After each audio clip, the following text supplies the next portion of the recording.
What's going on, everybody? Hello again, and welcome back to another episode of the Welch Report with me, Jean-Luc Welch. Make some noise, clap it up, get excited. Wherever you are, we are back with another jam-packed episode covering the world of sports all around this great nation and just around the world in general. As we got the Super Bowl coming up this week, Chiefs versus 49ers. Who do I think is going to win? What's the biggest X factor? Also, we got to talk about the NBA and boxing with Gervonta Tank Is. All that's going to be talked about on this show. We got so much to cover. Thank you again for tuning in. Again, before we start, leave a like on the video, comment your thoughts and opinions, subscribe to the channel, and share the show with everybody that you know so we can keep on building up this empire of a channel, of a show together. We're nearly at 800 subscribers. My goodness, we keep on trucking along. Quickly, we are becoming a notarized name, or at least in theory, we're becoming a notarized name. But I can't do it without your help, so keep on sharing. Also, we're available on every podcasting platform, Apple, Google, Spotify, you name it, we're there. And if we're not, tell me, and I will get there expeditiously. But without further ado, we got a bunch to cover in the world of sports. So let's jump right in with the world of the NBA, or not the NBA, the NFL rather. As the biggest game of the year is now upon us, the Chiefs versus 49ers are going to face off in this year's Super Bowl for the ultimate prize of being NFL champs. Who do I think is going to win, and what will be the biggest concern for, or rather the biggest X factor, for why this game will go however it turns out? Well, my prediction, let's get right off the bat, I got the Chiefs winning over the 49ers. Now, granted, what have I said countless times on this show? I have said that the 49ers are the best built team in football. From their defense to their offense and everything in between, they have, in my opinion, the best personnel of talent in the NFL in its totality. Defense led by Nick Bosa has been outright stout and phenomenal.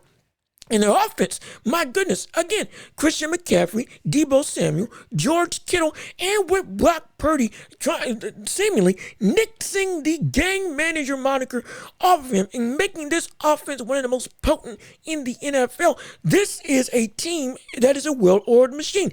Outright from top to bottom, they are built to dominate and succeed. But going against them again is the Kansas City Chiefs.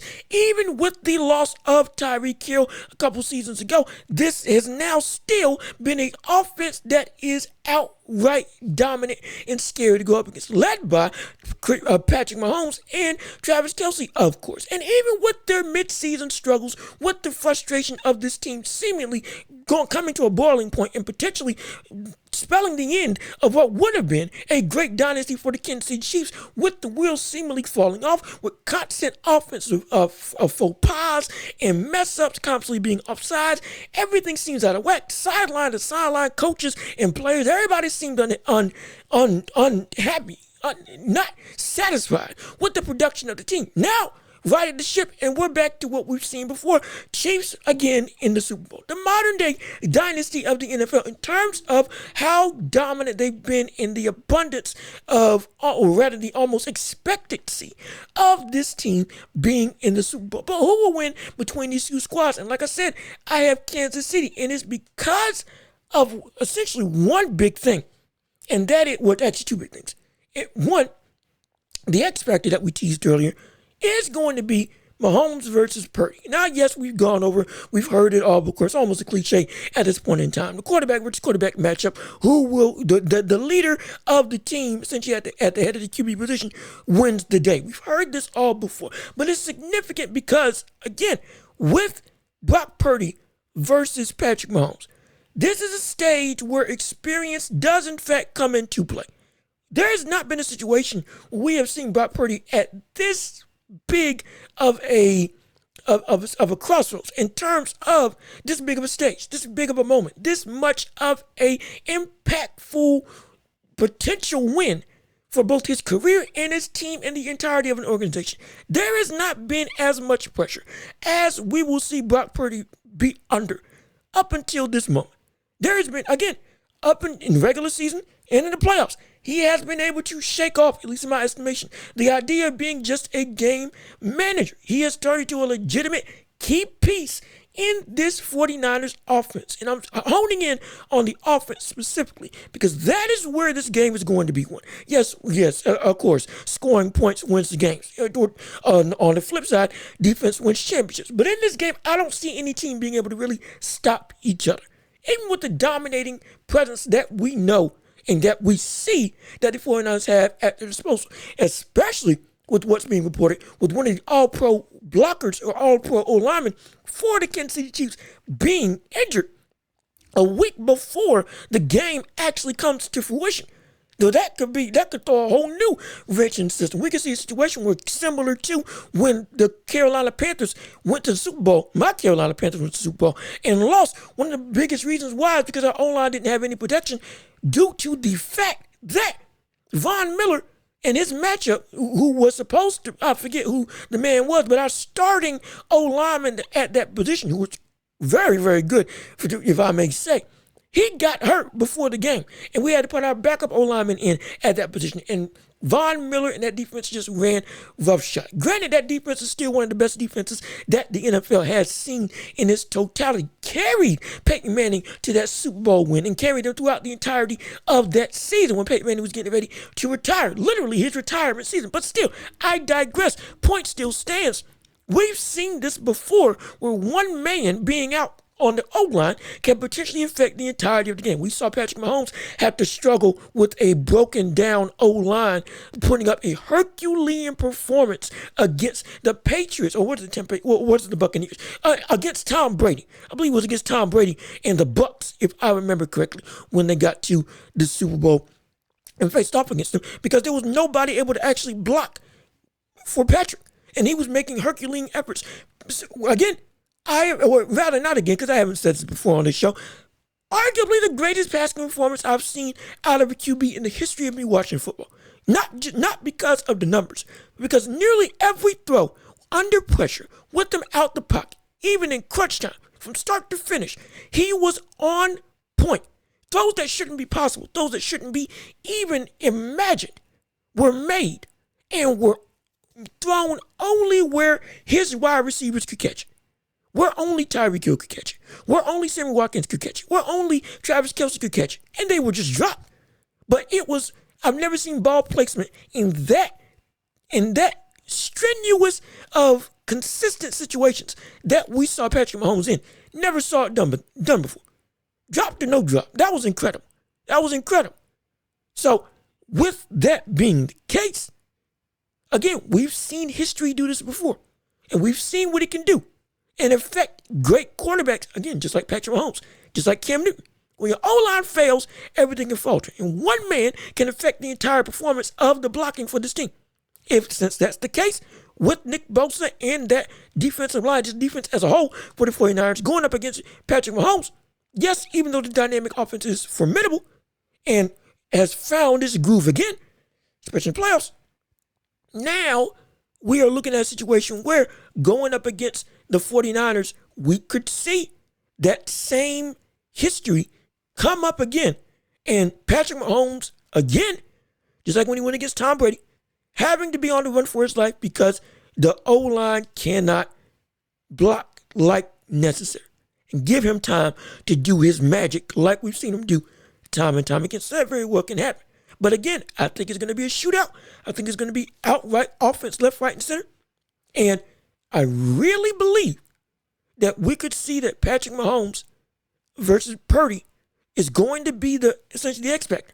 If Brock Purdy can play up to the caliber of Patrick Mahomes, which is a tall task to ask, but still, if he gets it done, we could see a situation where everybody rooting against the Chiefs finally gets their wish, and we see the 49ers win the Super Bowl. Christian McCaffrey gets a ring. George Kittle gets a ring. Steve Wilkes gets a ring. Again, I harp on him because he was coach of the Carolina Panthers. This would be a full circle moment as a fan of those two, seeing them win. Hey, it'd be great. I ain't got the dog in the fight. I'm just telling you what would be cool to see. But that doesn't mean that's who I got winning. Again, I have the Chiefs winning. But it could be a very real situation where we have this team or these teams in an outright shootout It comes down to if the pressure of the moment will be too big for Brock Purdy to actually be able to perform like we've seen him do throughout the season.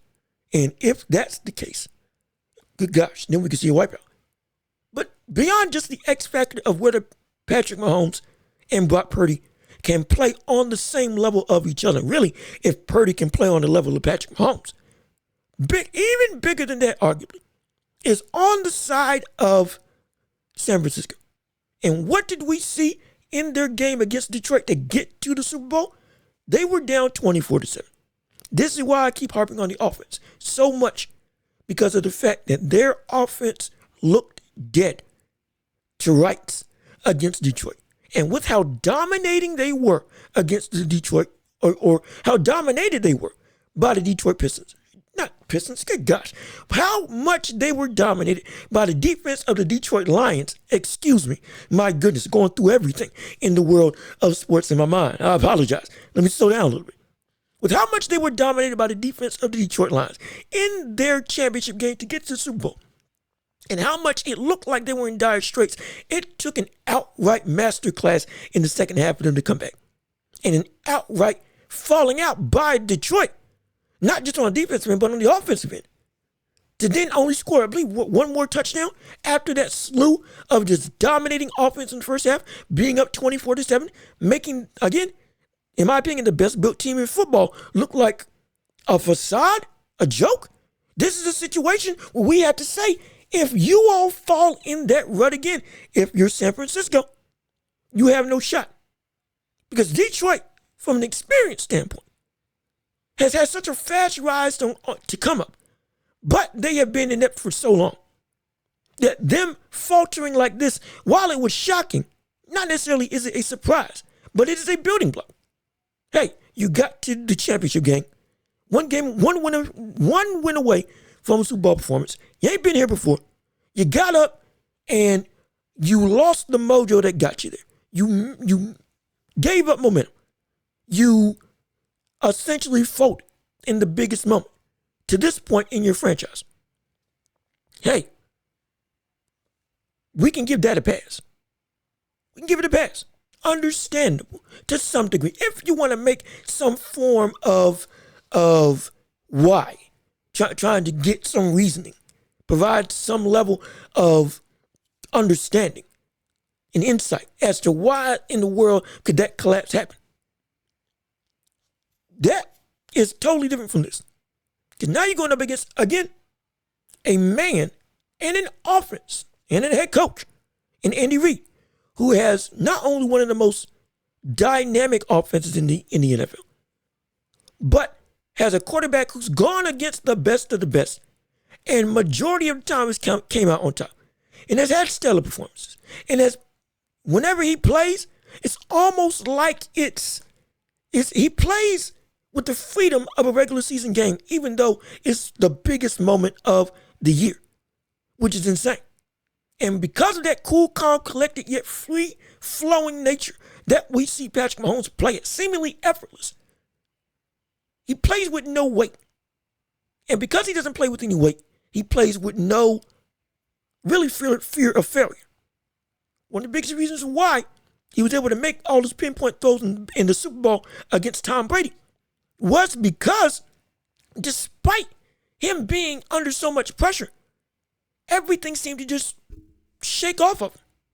No, the moment still seemed like, I just got to do what I got to do. Just make the throw. It seemed effortless because he didn't let it get to him. Simply. Just made magic and adapted to what was happening. Still played great in the biggest moment, though it was a loss. This is why, against Brock Purdy in that offense, you nearly collapsed in not even the biggest moment of the year, the biggest moment up to that point, with it being leading the championship game for the Super Bowl. But this is different. You fold here, you're not getting it back. You're not getting that momentum back. You are not getting that ability to make a comeback, most likely, if you fold and falter with the biggest game with the Super Bowl on the line against this squad who has countless times came through and produced, has been nigh unstoppable. has been or has the best duo in football in Mahomes and Kelsey, akin to Brady and Gronk.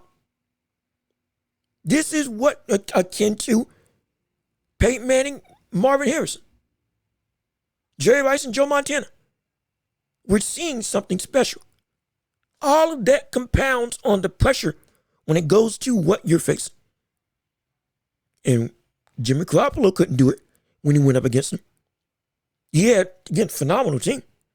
He couldn't do it when he faced Patrick Mahomes in the Super Bowl. Now in a rematch for NFL glory. You're in the same position against the same team, relatively, minus some pieces. Are you going to be able to not let the moment get bigger than you and solidify yourself, if you're Brock Purdy, as not a game manager, but a legitimate piece? Because Garoppolo couldn't do that. He was indeed a game manager, which again isn't bad, but it's just what he was. And because he couldn't play out of that stigma, play above that level, what did we see? Patrick Mahomes win.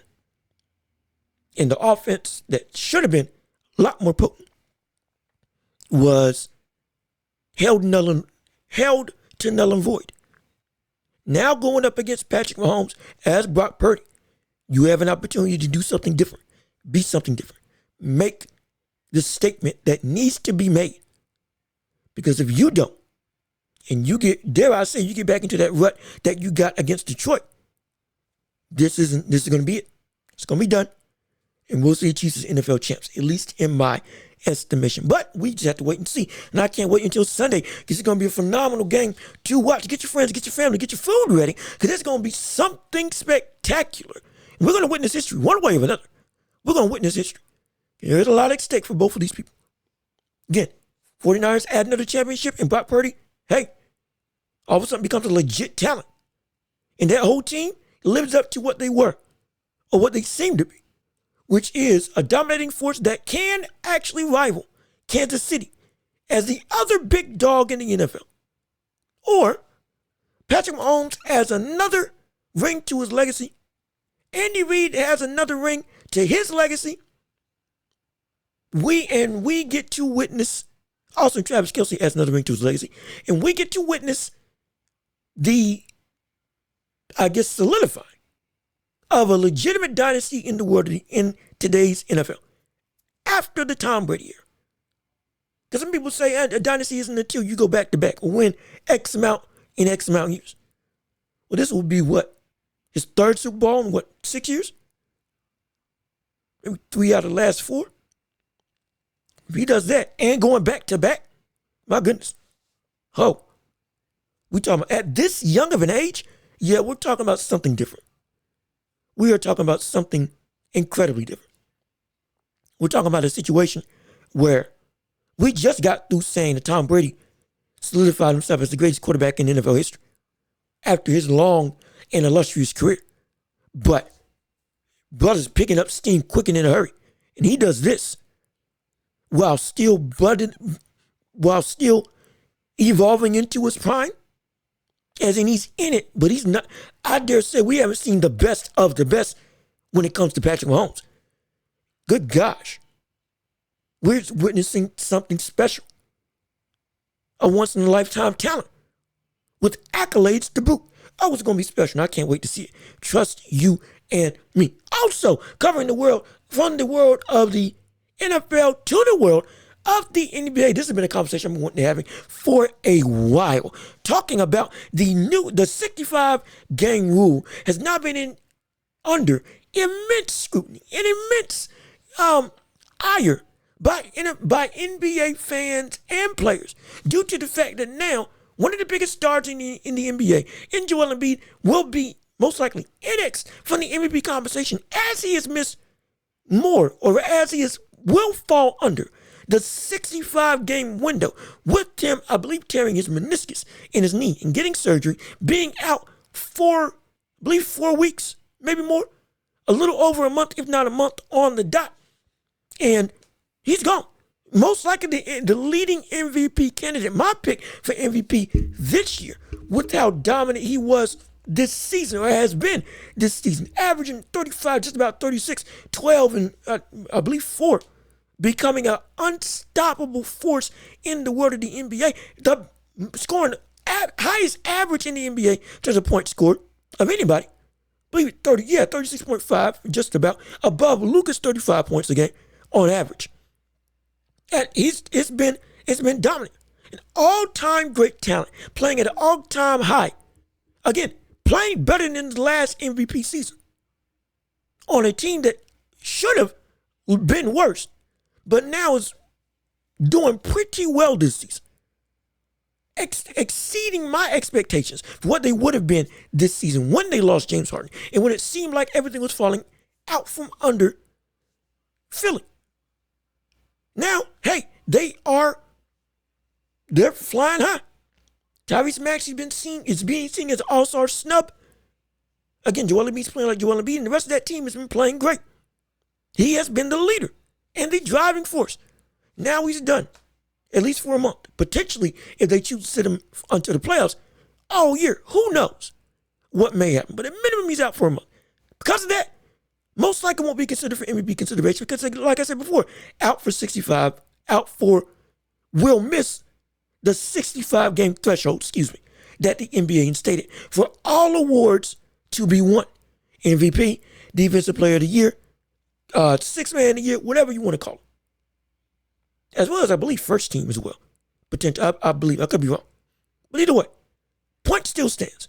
Now with this being a legitimate situation, everybody being up in arms. Also, Tyrese Halliburton, close to missing out on legitimate awards this year because he's, I believe, 13 games or less under that 65-game window. He could also miss his opportunity to win legitimate awards this season. A couple of the players as well. So here's the real question. Is it right that the NBA added this rule into the league? Having a minimum, having a standard that players need to be able to be healthy or a minimum just play in order to be considered for major awards and accomplishments like the MVP. And yes, they are right in terms of being angry, but also they're wrong in terms of their anger as well. Why do I say that? NBA fans and players we want to see players that deserve to win. Yes, we want to see that. We want to see players healthy.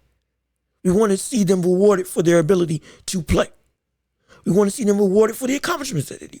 And we don't want to see people that justly should be in the running or should win something, lose something, miss out on major money. Because again, you don't win awards, you also miss out on money, especially if you deserve it.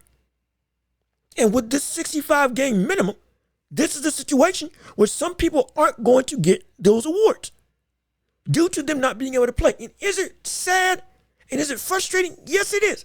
Absolutely it is. I completely agree. It is maddening. But it's also not wrong. And here's why. Here's the main reason why. What you have to understand. You all brought this on yourself. If you are both NBA fans and players, you brought this on yourself when it came to why we have a standard of 65 games played minimum in the NBA. The minimum 65-game rule that the NBA put in is because of the players and fans. Because we are not going to sit, and I'm not going to sit here and act like that players and fans alike, or rather pundits, experts, coaches, panelists, whoever you want to say, Stephen A. Smith, Kendrick Perkins, Max Kellerman when he was there, anybody you want to name. I'm not going to sit here and act like all of you, as well as some players in the NBA, as well as fans, myself included, got upset hot with the NBA stars sitting out in the what was called an epidemic of load management that swept through the NBA. We got on Kawhi Leonard. We got on LeBron. We got on AD. We got on Joel Embiid. We got on all of these big name stars for them not being available to play. We were complaining. People paid money to come to your game. Why are you not playing? We kept throwing out the quote that Kobe was saying, as I paraphrase. Fans come to see the biggest stars in the world play. I'm not going to rob them of that. That's what Kobe was saying. Again, paraphrasing. It might as well have been what he was saying. Fans paid money to see me play. I'm coming to play and give everything I got. We used Jordan as a means to say, oh, he didn't sit out. He played healthy. He played 82 games, 6, 8 times? How many? At least 80 plus. A bunch of times during the best of his career. He came in and put everything out when he was sick, flu game, injured, did it as much as he could, played until his body broke down. Remember, I believe he had an injury early in his career. But I believe he tried to play through it until he just couldn't do it and had to sit out. But still, point still stands. We got on everybody today and lauded and applauded and brung up the old days of the NBA. Oh, we were scrappy. Oh, we played hard. We played whenever it was time. We gave everything we had to this game. That was the outright comparison that we made from the modern day NBA to the past NBA as to why players today are soft, weak, punks. They don't love the game. They don't care about the fans nor their own achievements. They only care about the playoffs. You should care about everything. Is that not what we were saying? If you can play, play. If your timetable is up, you should be able to play. If it's a day-to-day injury that seems minuscule, you should be able to work through it. Kawhi, why do you keep on sitting out? You seem healthy. It seems like you're up to par. Why aren't you playing? The world is wrong with you. We got on Zion Williamson about it. Every player you can name, we jumped on the bandwagon, getting at them for why they weren't playing when they seemed like they were healthy, or not why when it seemed like it was a minuscule type injury, or an injury that you should be able to play through. And you just don't. And load management was an epidemic, like I said before, that everybody hated. Now, NBA heard you.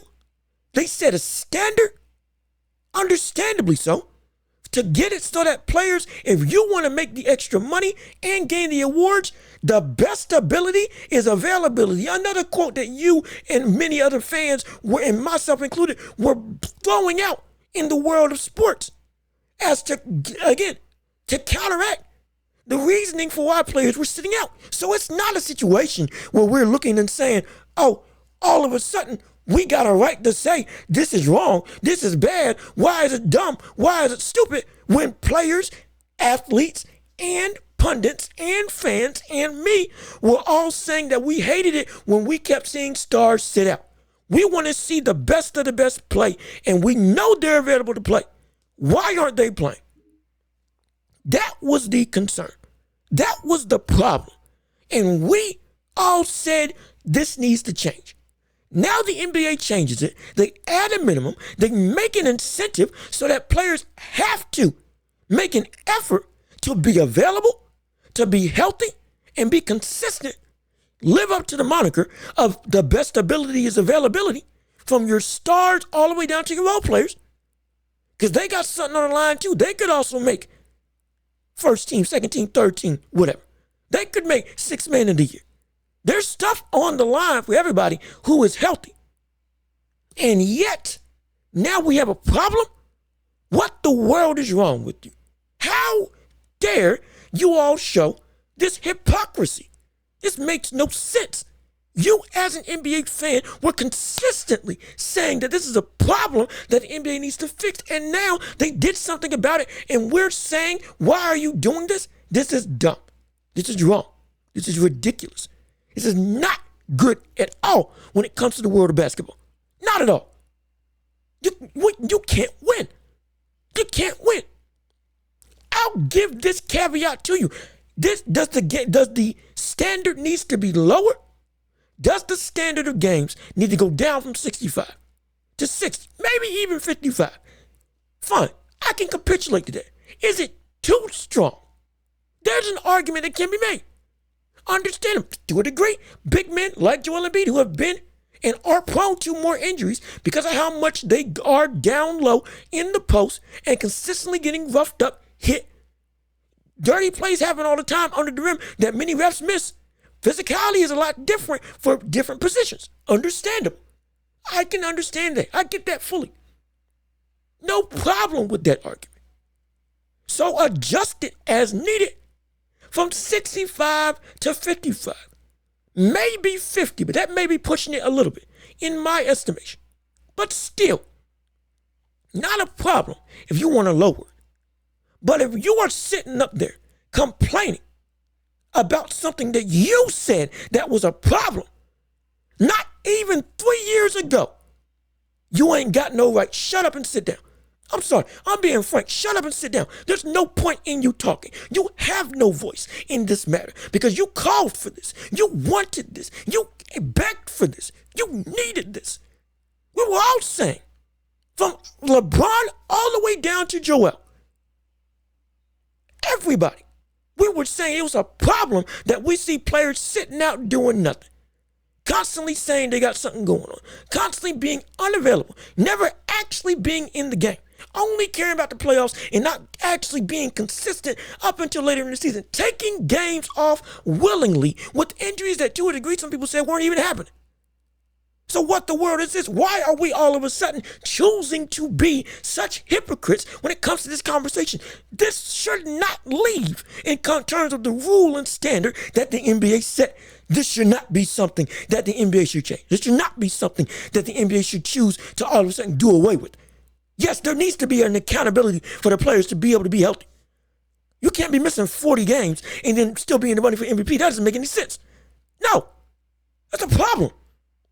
We got to reward people for being able to be consistent every time they step on the floor. Because if you can hold Michael Jordan to that standard, why can't we hold players today? If you can complain about Kawhi missing games then, and then now saying that he should have a right to miss games now, in terms of it's too strict for him now, it makes no sense. You're flip-flopping on a conversation that you asked for and you wanted.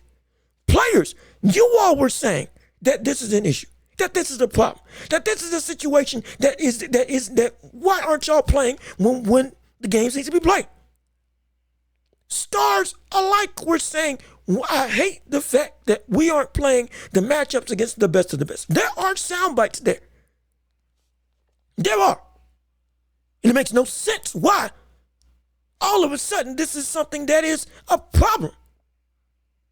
Players, fans, pundits, and me all said that we needed this. All said this was required. Now all of a sudden, the standard gets put in, and now we got a problem. Just because, oh my, it's working. There's gonna be some people that get snubbed out of some stuff because they weren't able to be healthy. Again, should it be lower? Absolutely. I ain't got a problem with arguing it should be lower than 65 games. It should, again, 55. I can argue for 50, but I ain't going no lower. But outside of that, there's an argument that it should go down, but there's no argument that you can give to say that it should be outright abolished. No. We can't do that. Stop doing that if you're thinking like that, because it's not the right mentality. When we are all of a sudden having amnesia and forgetting what we were saying not even 3 years ago about players not being able to play, about them not being available, about not seeing KD or LeBron. Do you know, it has been, how long has it been since we've seen KD and we got to see it twice this year. I believe they ain't faced off against each other in the same game since their last finals appearance in 2018. I believe that's the last time we ever saw KD and LeBron play against each other in all those years, because somebody was out for whatever reason or another, legitimate or not. Now we got to see them twice in a year, potentially more, if the playoffs come around and they making the play against each other. The point is this can't be the situation where we're sitting here and saying, no, we don't need the rule. Yes, we do. Because we asked for it. Stop being a hypocritical person that all of a sudden forgets what you were complaining about. We need to reward people that can consistently play. We need to reward people that can always be available. We need to reward people that are able to be rugged throughout the whole season while playing at a high level. There has to be some sort of standard. There has to be. Lowering it is completely understandable and justifiable to a certain degree. But beyond that, removing it, when we want to see competitive nature at its biggest and best, where the stars shine brightest, this is the way to do it. This is the way to do it. You can't complain, whether you're old head or not.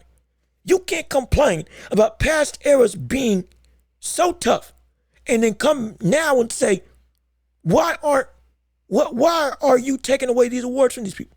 When we installed the very system that keeps the people and players doing the same thing that you held your greats to in your day, that you lauded and praised as to why they were so great, which was their consistent ability to play through anything. That's what you all said. Those of you who rah-rahed and threw up your pom-poms and celebrated and threw that in any fan today, the modern day fan, threw it in our face as to why y'all generation's weak. Y'all don't really care about the game. All this stupid stuff. And then you want to come out and say, oh, they're robbing the players of their awards. No, they're not. They're putting the standard that you and I asked for.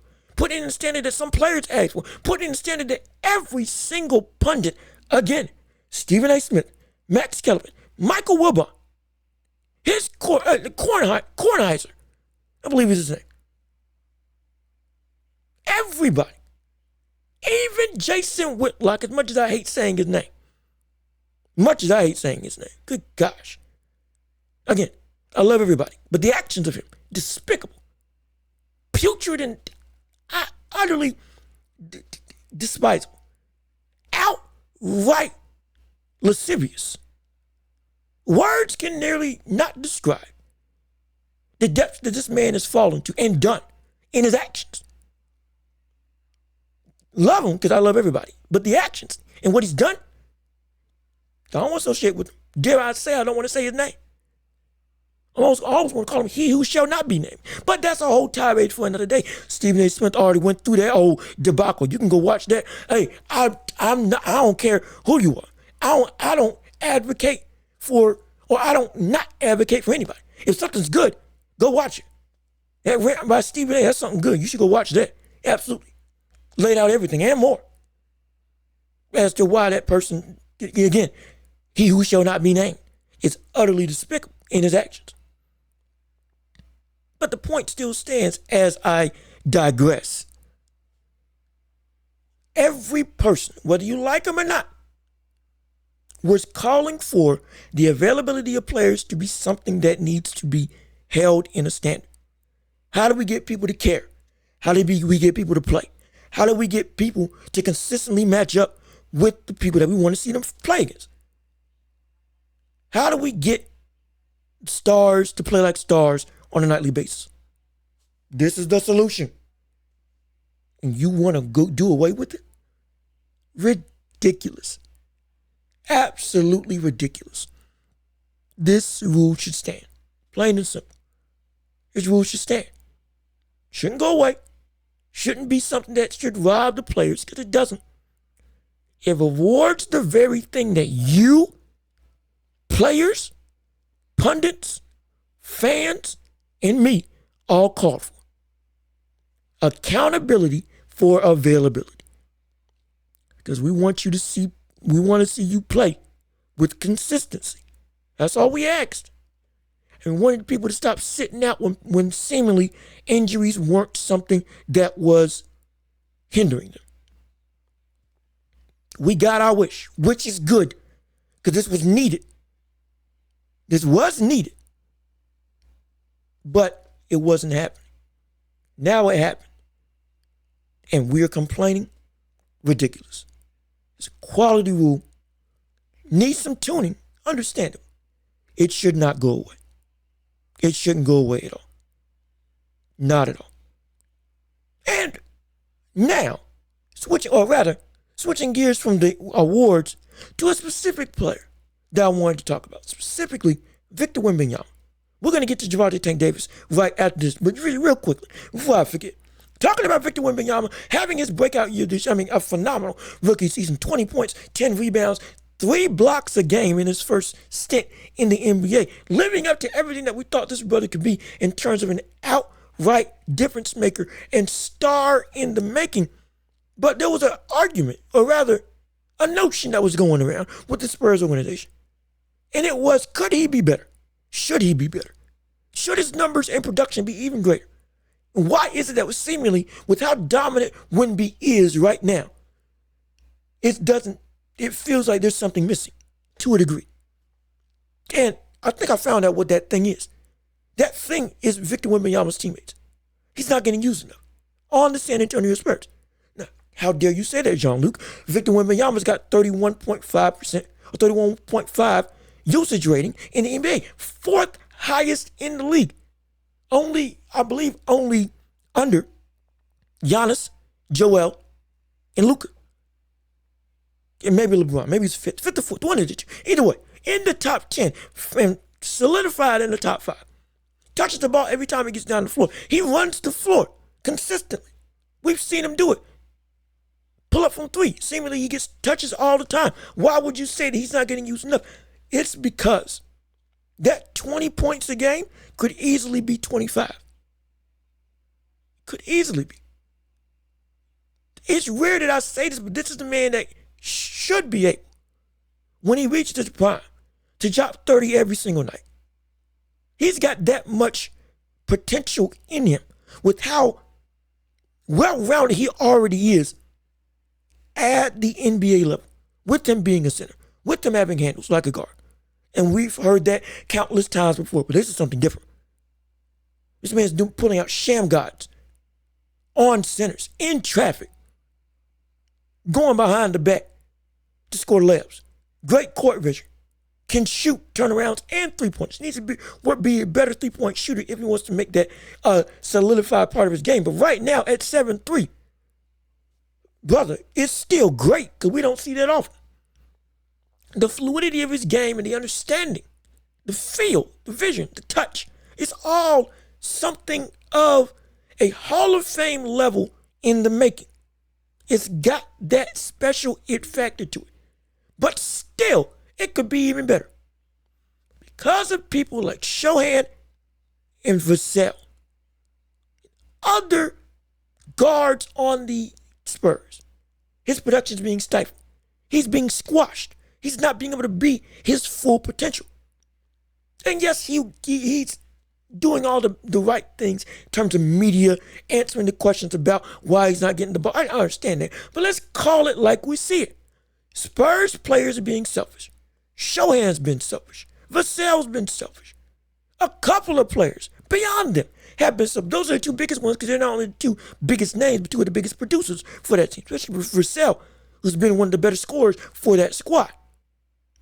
I believe he's been averaging, 19, 20 points a game, if I remember correctly. Even still, somewhere around that range.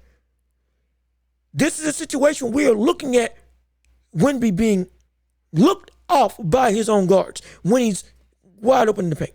A game winner when you only needed a 2. We saw Vassell take a step back 3 after Victor Wembanyama had done a pick and roll, and his roll was wide open for a lob because there was nobody that was catching it. If he just threw it up, tossed it in the air, there was nobody that was catching it except for Victor. Simple dunker tip in. Game's over. Spurs win.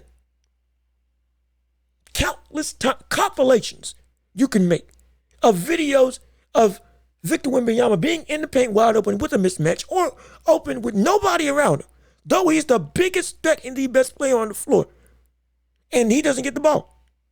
At all. At all. I think he's had, maybe 1 or 2 30-point games this year when he could have easily had way more because of how proficient he already is and how at this stage in his career, with people not adapting to him also, and the fluidity at which he's able to move and outmaneuver anybody that he's matched up with in terms of big men. And guards he can just dominate and shoot over, do whatever he wants with. This is, no. It can't be that we're looking at this man and saying, what more do you need to do? Because he doesn't need to do anymore. It's the teammates that need to feed him when it is apropos, when it's applicable. The usage rate is telling a lie in this sense, because even with him being used so high and getting touches every time down the floor, it's when he gets touches. That's the issue. Can he make his own shot? Absolutely. Can he create whatever he wants? Seemingly, yes. And he'll only further progress from here. Does he need to work on size and get bigger and stronger? Yes, that's with nearly any player that gets drafted to the NBA. Nearly anybody gets drafted in the NBA, they have to build up strength. Giannis wasn't Giannis. He put on 54 pounds of muscle before he became the prime beast, Greek freak that we know him as today. But outside of that, we still saw, okay, there's something there, something building. With Victor, it's the same thing. Wembanyama's got that on him in terms of the potential and ceiling. It's great. It's literally it's as open as the blue sky outside. But the problem is when you have a team. I can't even put this on Pop. More so, it's the team. Now, Pop would be great if he got on that, change that. The point still stands. The team that Victor Wembanyama is on has consistently failed at maximizing his ability to perform and produce. They should not be this bad if we're being all honest. If they use Victor like Victor needs to be used to the fullest of his capacity, especially when he's open, they probably wouldn't be one of the worst teams in the NBA as they are right now. They wouldn't be in this dire of straits. And yes, I know they don't have a whole lot of talent, but it shouldn't be this bad. It shouldn't. We've heard this about Detroit. Oh, Detroit shouldn't be this bad with the personnel that they got around them, but they are. This is a situation where, with Victor, as big of a difference maker and defensive savant and offensive unicorn that we're seeing him as, only getting better. They should not be this bad with a brother that has 3 blocks a game and averaging 20. And is already seen as a major threat in the post offensively. And can take on anybody. Can take on anybody off the dribble or shoot above him. Either you're too slow or you're too small. I can do whatever I want. And they just don't give it to him in situations that would put them either extend their lead or quickly get the ball back in their corner in terms of rolling with momentum. They just don't. Vassell, Shohan, and the rest of the Spurs organization are willingly looking off, not using, and isolating, in a bad way, isolating Victor Wembanyama on the offensive end, which is making what is already a very impressive and a leading Rookie of the Year campaign. It should be even better, but it's not because of selfishness, outright selfishness. All because players want to be in their own isolated game, be the star, be the number one option when you're not. You get what we see with the Spurs. Dysfunction, no continuity, no chemistry, and a player who, just by him flowing, not even trying to stir up any controversy, not demanding things, going through his rookie campaign and his rookie year like an upstanding rookie star. Just going through the motions of the life of the NBA. He's averaging 20. Not throwing his weight around. He's averaging 3 blocks a game. Averaging 10 rebounds. Has solidified himself as the most dominant rookie in this rookie class. And has set himself up to be an outright megastar. Only can get better from here. And he's just taking everything on the chin. And he's not trying to be bullish in the way he maneuvers and demands. He hasn't even demanded anything. He's just saying, okay, hey, it's just gonna take time. Doing the quintessential born and bred star mentality of it'll come. Eventually it'll come. And he's putting up these types of numbers, not demanding anything. This is all the failure of his teammates for being selfish and to a degree stupid, with them trying to be the main event when they're not. Hurting not just themselves, but the team as a whole. Victor's not getting hurt by this. No.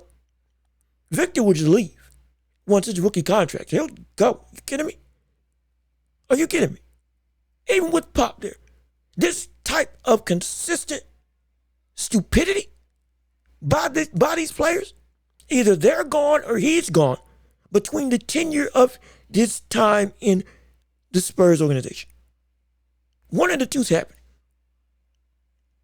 Because he may not be saying much, but he definitely sees what's going on. LeBron went through this same thing with Darius Miles when he first got on the Cleveland Cavaliers. Again, I don't know why Darius Miles thought he was going to be something on that Cavs squad. Best thing he's done for is a triple alley-oop than when he was on the Clippers. Outside of that, no. What can a rookie teach me? Apparently more than you've ever known in your career. But that's a whole nother conversation for another day. He turns to Victor Wembanyama. He'll be quiet. He'll stay quiet. He'll keep his head down. But if stuff doesn't change in this organization by the time his rookie contract is up, either they're gone, either the problem gets rooted out in terms of the teammates gets moved, or Victor moves out and goes to a situation that actually wants him and will actually build and get players that understand what the main thing is. Victor's number one. Everybody else is number two or lower. It's not bad, but it's our best chance to win. Plain and simple. But now moving on from the world of boxing into the world from the world of the NBA, into the world of boxing. And since we're talking about boxing, we got to step into the ring. That is right. Ring the bell. Let's get it started. Round one of this show, or of this segment, going underway, talking about Gervonta Tank Davis. Oh, yes, we have to talk about Tank. Because we know the boxing world is abuzz. We now have a solidified date for Tyson Fury. Quickly before I get into Tank, Tyson Fury versus Alexander Usyk officially will be happening on May 18th. Seemingly, Usyk will not fight Herkovich for the IBF title. Is going to be straight training camp up until the Fury and Usyk main event. I believe it's in May. Yeah, May 18th, I believe. During that summer, a slew of things happening that summer as well. With Beterbiev and Bivol also looking to fight, or from what I can gather, a done deal on June 1st to fight for the undisputed super lightweight title. Not super lightweight, undisputed lightweight title. Good gosh, super lightweight. Get the world. It's cruiserweight. God, what's wrong with me? Oh, Lord, my bad. So sorry. Bivol and Beterbiev will fight for the undisputed light heavyweight title in June. Undisputed Heavyweight Championship is happening in May. Everything's starting to line up. And now, Tank has been making runs again on the internet, calling out Conor Benn after Conor Benn's performance against, I believe, Pistol Pete Dobson, was his nickname. In a performance, if you didn't see, quickly breaking down that fight, a performance between Conor Benn and Dobson that was subpar, really subpar. Him being off of the PEDs. Yes, he did. He was on them. Let's be frank. He was on them. He was on performance-enhancing drugs. He got popped legitimately. Now that they got taken away, he's not the same fighter. But he's still got the speed. Still got the explosiveness. Doesn't have the power. The power is gone. The pop is gone. The biggest thing that made him such a impactful fighter now seems like it's not there anymore. Really does. Even in the fight before this, in his first return, though he did win that fight, I believe, by stoppage, it was still with how much offense he was throwing out, it wasn't getting the job done like we had seen in the past. Didn't have the same effect on his opponents like we had seen in the past with the drugs. Not with them off it, especially against Pistol Pete Dobson. No. Not happening no more. Now, I believe 12-round decision. He won it. Don't get me wrong. He did win the fight. More offense, kept the pressure on, was aggressive, threw combination, did everything that you would expect Conor Benn to do. But it wasn't the Conor Benn that we knew. Because this is the real Conor Benn. This is the Conor Benn off drugs, just straighten him. Now it looks like he doesn't have power. And he was getting caught a couple of times against Dobson. Let's not get it twisted. Just because it went 12 rounds, there still can be some bad wins in a win for a fighter. This could be considered a bad win because even with him winning most of the rounds against Dobson, Dobson was able, against uber-aggressive fighter, against somebody with the hand speed and explosiveness of Conor Benn, to be able to sit in the pocket, to be able to evade shots, block, shoulder roll, without having to take a bunch of steps, catch Conor Benn with counters. More than I would love to see from Conor Benn in terms of his ability to be a defensively great fighter, which now I don't think he really is, but still it's a conversation for another day. Able to stay in the pocket, talking about Dobson, able to stay in the pocket, not move, and still be able to block and deflect, parry, and slip, all while being right in front of a very speedy and explosive Conor Benn in a fight that should have been a complete, on paper, should have been a whitewash. No, this ain't a good win. Hence, why Gervonta Tank Davis is calling him out. But the main thing, now that we broke down that fight with Conor Benn and Dobson, the main thing why it's so interesting is because we are now asking questions, or I'm asking questions. Why in the world are you calling him out? Why is Gervonta Tank Davis calling out Conor Benn now? Why is he calling him out now? Oh, well, he's a named fighter, some might say. Well, that means nothing. Why? Did we not see him say that he is comfortable at 135? He's uncomfortable fighting at 140. He doesn't want to fight at 140. Him, his trainer, and Ellerby all said that he doesn't feel right moving up to 140. Fighting at 135 is his weight class. Plain and simple. All of a sudden now you want to call out a 147-pounder in Conor Benn, who came into the fight, mind you, at 150. Weighed in at 150. The night of the fight was 170.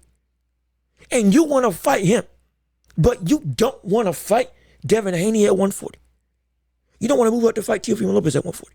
You don't want to fight the big name stars at 140. You didn't want to fight Ryan Garcia at 140. But you want to fight Conor Benn. And you fought Mario Barrios.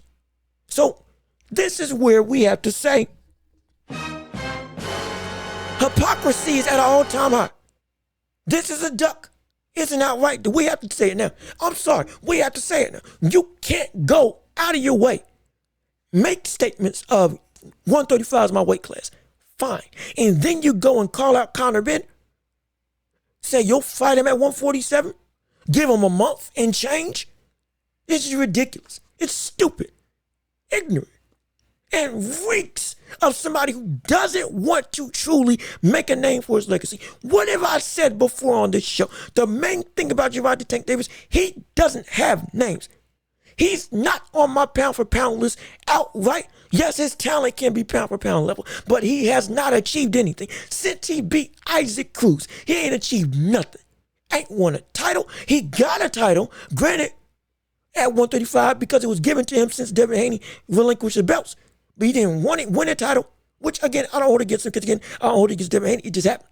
I would love it to be a super series for them to earn the titles instead, but that's a whole nother conversation. Point still stands. I don't hold that against him for getting a title given to him by the commission that was relinquished by another champion. It just happened.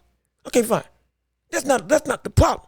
The problem is, even before that, you ain't fighting nobody. And the biggest thing that you fought was a weight drained Ryan Garcia who, mind you, while he is the biggest name that you've ever fought in your career, he was nowhere near the talent level. I have been saying on this show, talent is what makes you great. Who you fight, when you fight them, is what matters. And if you clean out divisions, going through the best of the best, you are greater than somebody who, while their talent may be at the par, they don't challenge anybody. Tank ain't challenged nobody of note. He hasn't. It looked like it was going to happen after he faced off against Isaac Cruz and Hector Garcia, but now, no. Ever since Ryan Garcia, it's been either dead silence or him essentially evading and not moving up when he needs to move up. If he wanted to, he could go on and be undisputed. No problem there at 135. If you want to campaign there, fight, win, dominate, do it. Fine, go ahead. Not a problem. But if that's what you want to do, that's what you want to do. If that's where you say you're comfortable, which he has been quoted saying.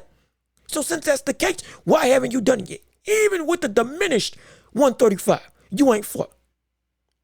Even with the diminished 135 caliber, fight, you ain't fought yet. At that weight class, at lightweight, you ain't fought. Shakur Stevenson before retirement, even after the worst performance of his career, which doesn't stigma him as a boring fighter. It was just a bad fight because of a hand injury, but still a bad fight nonetheless. Point still stands. You could have called him out like you're calling out Benn after a bad performance, but you didn't. Did you? No.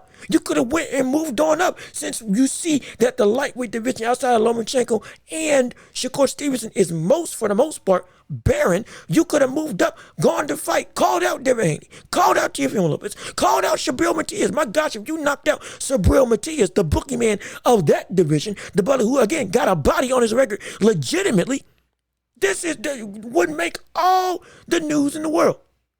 Would make you an even bigger killer. No problem. No problem. But you don't. You want to call out after saying you didn't want to fight at 135, or rather you didn't want to fight at 140 because you weren't comfortable. Ellerby and your trainers, I believe, saying that. Also, you then now want to go and fight Benn at 147 at his weight class. You're willing to move up for that. Yeah, it's a duck. We have to call it a duck. There's no other thing to say but it's a duck. We have to. You went out of your way to say you didn't want nothing to do with anything above 135, and then you go and call out somebody at 147 and say, give me a month and change and I'll knock you out. No, there's no excuse for that. None at all. And you have been relentlessly calling out Benn. You've been back and forth saying, okay, it's going to get done. Just give it a moment. We're almost there. That's what Tank's words, not mine. This is what's been going on. This is hypocrisy at its finest. Gervonta Tank Davis, you are a duck. Outright. You're a duck. You left crumbs on the table. And now you're saying you don't want to eat them. Yet you'll go to a different table and gladly eat off of their plate. But this food's better. Saying you don't like it.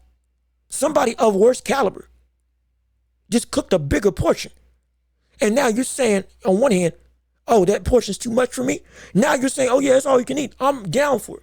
Give me some second to prep. I'll be ready to go. This is ridiculous. It's stupid. You ducking people. You're running. That's what we have to call it, running. Your talent is world class. Your ability to be champion should have already been established by now. You beat Leo Santa Cruz. You beat Gilboa, though he had a torn Achilles. You beat everybody else in a hot start in your career, and then get from under the wing of Floyd Mayweather. Now we're expecting big fights from you, and you opt to do nothing. Biggest fight was Ryan Garcia, who, again, from a talent perspective, nowhere close to your ability. I said that he could win if he unlocked the full potential and actually adapted and went beyond just the left hook. Do that and maximize your size, you got a shot. And he didn't do it. He did it all for about a couple seconds. When he had Tank in the corner, was throwing jabs and straights while Tank was trying to defend, actually scoring and having success before he got knocked down. It was an inkling, but that was it, nothing more. He got outclassed, outmatched, and knocked out. Plain and simple. Absolutely. No doubt about it. Outside of that, though, you've done nothing. You forget riding momentum. You just been sitting on your couch. because you won't take any legitimate challenges. And it's frustrating. Really is. It really is. Because I don't understand why you, as the big dog that you claim to be, would do something so stupid as to run and then all of a sudden say, oh yeah, I'll fight anybody against an opponent that the only reason why you want to fight him is because he, against, again, Dobson, looked so easy to hit. Mind you, like I said before, Dobson was countering Benn legitimately, was catching him flush, was able to sit in the pocket and operate. Yes, he lost the fight, but the fact that he was able to sit in the pocket against Benn and didn't have to move back in order to find some success, was able to counter him by standing still with a Philly shell style offense. There's no way in the world that you can't tell me Tank saw that and said, oh yes, barbecue chicken. To quote Shaquille O'Neal, oh, it's time to eat. I'm ready to go. I can knock him out easy. Can he do it? Absolutely he can. Absolutely he can. I'm not fighting that.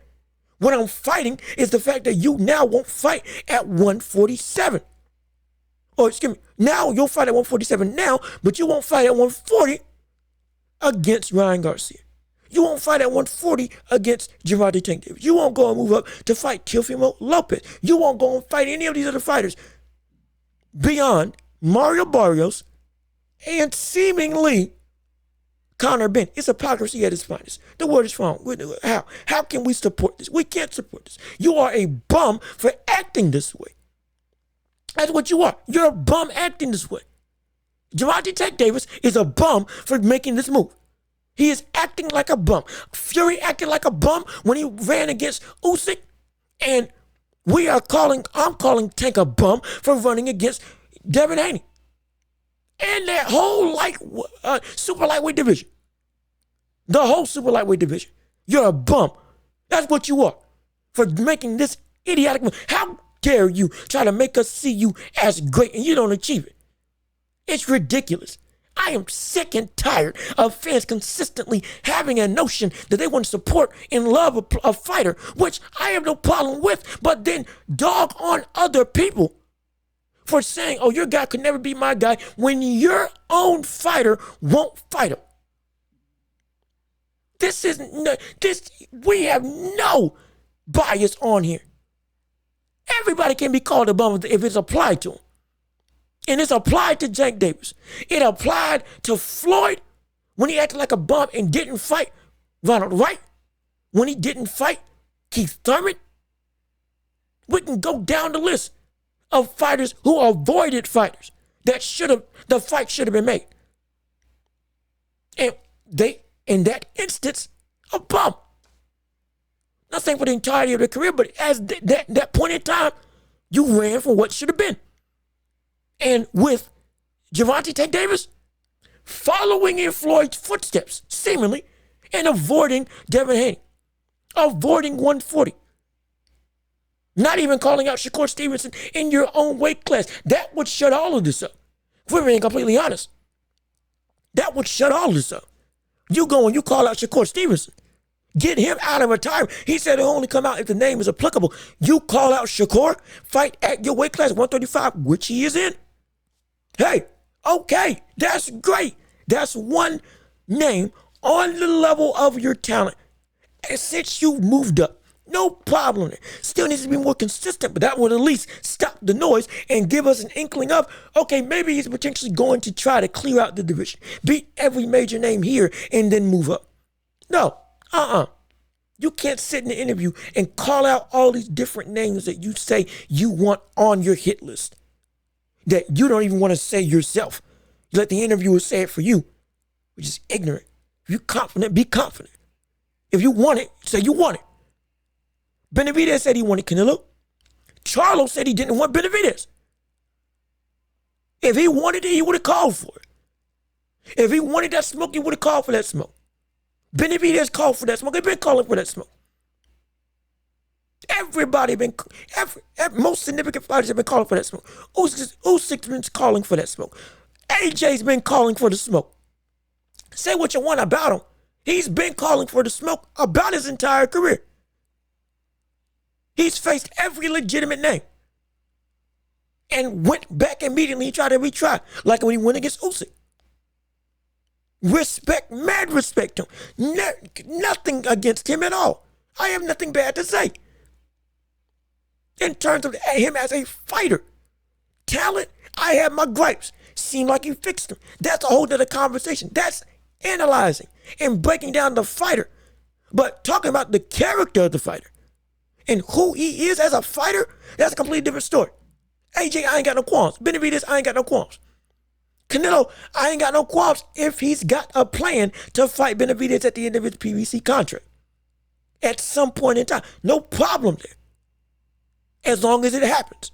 Should happen next, but as long as it happens in a timely manner, no problem. Again, it needs to happen next. But still, all these people have wanted it. Garcia called for it, tried to make it happen, then called out Devin Haney, went away from Devin Haney, again, did this, was going after the smart move of Rolly Romero. Then guess what? When that fell through, what happened? He went right back to Devin Haney. We back in talks. Wanting to go after a title against the easier of the opponents, then make it a unification bout against you. Now, boom. Okay, the fight ain't work out. Rolly Romero, he would have still beat him, but still, Rolly Romero would have lost to Ryan Garcia. Now Rolly Romero is fighting Isaac Cruz, but the point still stands. Once that broke down, he went back to the table and still is making at least perception and is pushing for this fight to happen. So, hey, and being blatant about it. Hey, I walked away. I came back. I'm knocking Devin Haney out. Plain and simple. Teofimo Lopez is going once he faces Ortiz. I believe this Thursday. Yeah, this Thursday. He's probably going to call out Devin Haney or Superbowl Predictions. Most likely.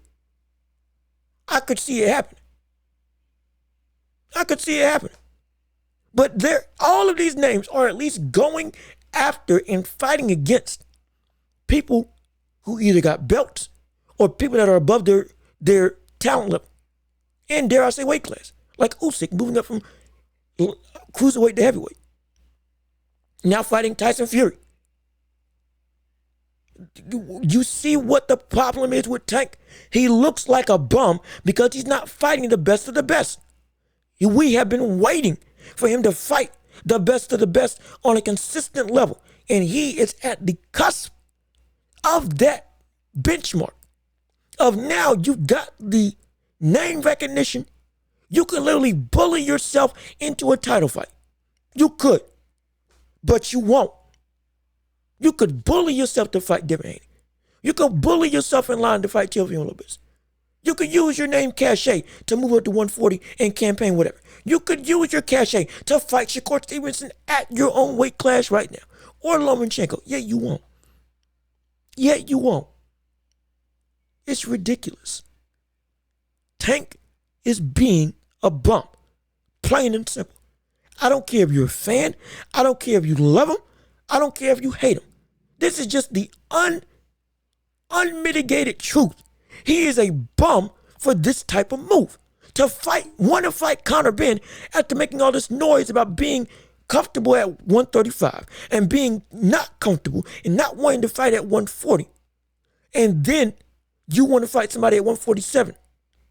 All because now all of a sudden they ain't good enough. Nobody should be good enough for you at 147 because nobody should be in your viewpoint, per your words, if they are above 135. And you want to go and fight at 147, a brother who came in at 170, night of the fight. You want to fight essentially at 170. You want to fight a light heavyweight. Again, Conor Benn came into the fight the night of at 170. Hence why I say you essentially want to fight a light heavyweight. But you don't want to fight Devin Haney. You don't want to fight Teofimo Lopez. You don't even want to fight Shakur Stevenson in your own weight class. There's nothing I will never, I mean never, hold anything against anybody unless it's justifiable. And right now, Tank, you're a bum because you ducked what should have been the easiest decision in the world. This should have been prime time for your Gervonta Tank Davis to prove everything you are is true and valid. You are in your prime against everybody else who has reached their prime. You got an opportunity to, within the span of 2 years, if you really want to make it great, in the span of 1 year, if you fought 4 times and cleaned out 140, or at least got 3 of the 4 belts with one fight as a ingratiating fight into the world of 140, get yourself acclimated, and you go and clean out then Subriel Matias, the winner of Rolly Romero and Isaac Cruz, and then either Devin Haney or Teofimo Lopez. Hey, all right. That's perfectly fine. We love that. We want to see that. Or in the best case scenario, you go in the span of a year and you fight Ryan Garcia, Teofimo Lopez, Ryan Garcia, Devin Haney, and either Teofimo Lopez or Subriel Matias. If you don't get all 3, as long as Devin Haney and Subriel Matias are somewhere in the picture and you face them, I ain't got no problem at all. We can save Teofimo Lopez for after that to make it an even bigger unification fight. But any combination of those 3, if not 4 champions outright, again, the winner of Isaac Cruz and Rolly Romero, but any of those 4 champions, you face 3 of them in a year, my gosh, wonders. That's some old school type stuff. That is some 80s and 70s type stuff. That is great. That's phenomenal. But will you do it? The answer is no. Because you just showed your true colors seemingly right now. You went against everything that you were saying was the reason why you didn't want to move up to 140. You went against everything that you claimed was the problem with moving up to 140. Why you weren't going to fight Devin Haney. Why you won't fight Teofimo Lopez or anybody else at that super lightweight division.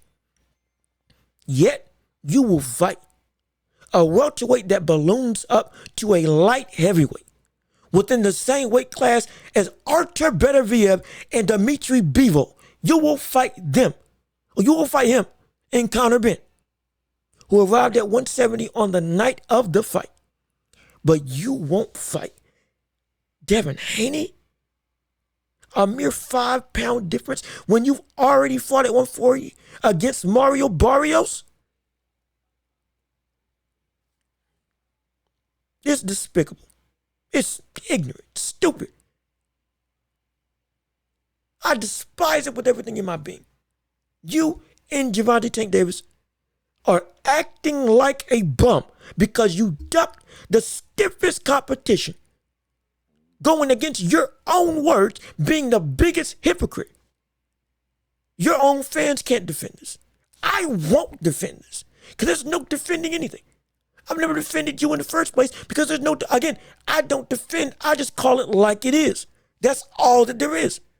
And in this boxing sphere, all that we see right now is a man ducking the biggest smoke because he seemingly can't fight that heavy. But now we'll fight at 140. Dare I say 170 with only a month in advance. His words, not mine. Reeks, stinks of hypocrisy and makes your reputation really come into question. Because now there's a question of, do you even think you can beat Devin Haney if it's not at 140? Do you think that you're good enough to beat anybody outside of your own weight class who is seen as elite?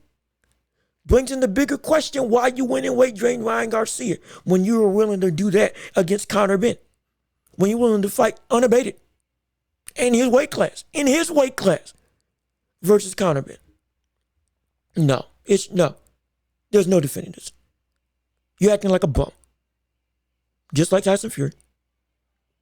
Just like Floyd against Winky Wright and against Keith Thurman. And just like you now against Devin Haney. When your fight's right there and you choose to fight somebody bigger than him in Conor Benn, after saying that you are not big enough, and your camp and your own promoter saying that you are not comfortable fighting at 130, fighting above 135. There's nothing I can say except for you're acting like a bum. Schmuck, to quote one of my good friends. A schmuck. Jalen Phelps, shout out to you. Schmuck. Acting like a schmuck. A bum. You're acting like a bum. I don't care if you get mad at it. He is acting like a bum because he willingly is not doing what is necessary in terms of taking on the biggest challenges when they are aptly available. That fight could be made within the month. Dare I say within the week. If he just said, I want it, let's make it happen. Can't say it ain't big. Can't say it won't sell. Can't say it won't be exciting because Devin Haney just proved he's a different animal entirely after what he did against Regis Progress. There's nothing that I don't see what the holdup is anymore. There's no holdup at all. It's just Devin Haney, seemingly, in Gervonta Tank Davis' eyes. It's just too big. But then Conor Benn, who came in at the same weight as doggone Artur Beterbiev, it's just the right size for him to fight. Just the right size. He'll beat him. He'll knock him out easy. He'll get there. Again, the talks are legitimately stirring up that this fight might actually happen. But the fight with Devin Haney or any of the best at 140 will happen. Not even the fight with Shakur Stevenson is going to happen. Ridiculous. It's a duck. And Gervonta Tank Davis acting, let me say that slower so the people in the back can hear it. Gervonta Tank Davis is acting like a bum because he is not taking on the biggest challenges when they are aptly and appropriately and substantially in front of him. The only thing that he needs to do is say the word and that fight gets made. But he won't because he's seemingly scared. That's all we can say right now. That's the only conclusion I can make from this. I'd never say this about any fighter until you show something that gives me something to say otherwise.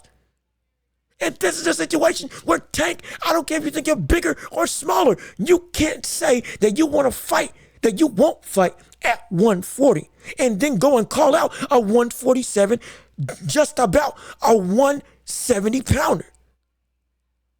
And Conor Benn, you can't do that.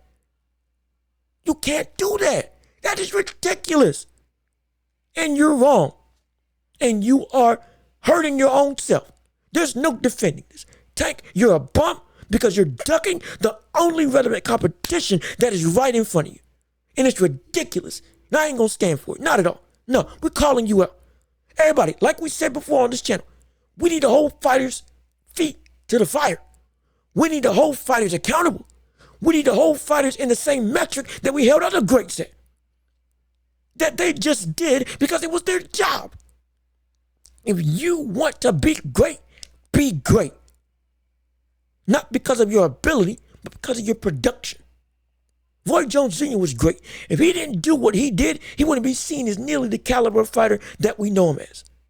The talent could be just as good, but if he didn't go and try to move up from middleweight to heavyweight, if he didn't even try to go and clean out every major fighter in his division, if he didn't fight James Toney, if he didn't fight Bernard Hopkins, if he didn't do it,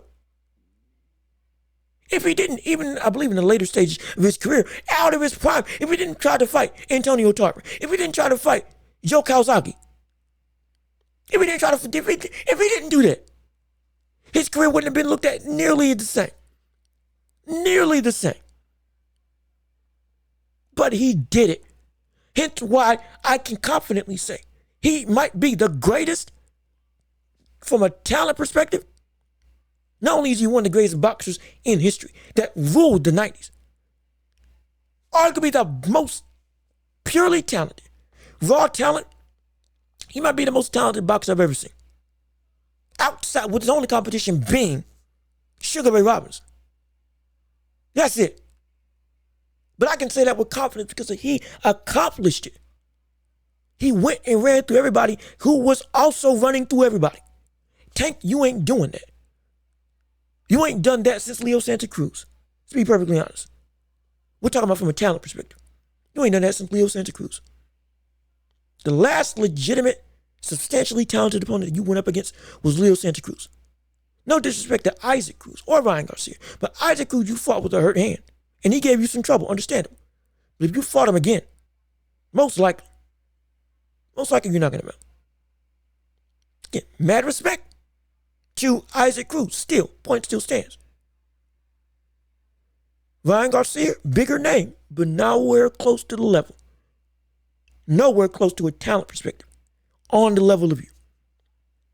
Cruz was closer in talent than Ryan Garcia was at that point in time. And now you go and do this. Be the biggest hypocrite that you can be by fighting, willing to fight, calling out consistently. Conor Benn, who fights at welterweight, same class as Terrence Crawford, who came into the fight against Dobson at 170 pounds the night of the fight, stepping into the ring. Not the weigh-in. Weigh-in, he weighed in at 150. Night of the fight, he came in 170. And you want to fight him. But you won't fight Devin Haney or any of the top upper echelon of 140. All we can do is call you a duck. And just like Tyson Fury, acting like a bum. Just like Floyd Mayweather, when he avoided both Winky White, and Keith Thurman later on in his career when he could have gone against him 50-0 instead of going with Conor McGregor. You acted, you ducked. It's just plain and simple. You ducked. You ducked. And just like those two in those instances, you acted like and are acting like a bum. There's no other way to say it. With that being said, this has been another episode of the Welch Report. Thank you so much for tuning in. Thank you so much for listening. My goodness, this was an action-packed show. A lot of emotion going on, but I'm passionate about this because I'm passionate about you, the fans all around the world who listen to this show. Thank you so much for tuning in. Thank you so much for listening. Again, leave a like on the video. Comment your thoughts and opinions on everything that we talked about. Subscribe to the channel and share the show with everybody that you know. Again, we're available on every podcasting platform. Rate us 5 stars everywhere that you listen.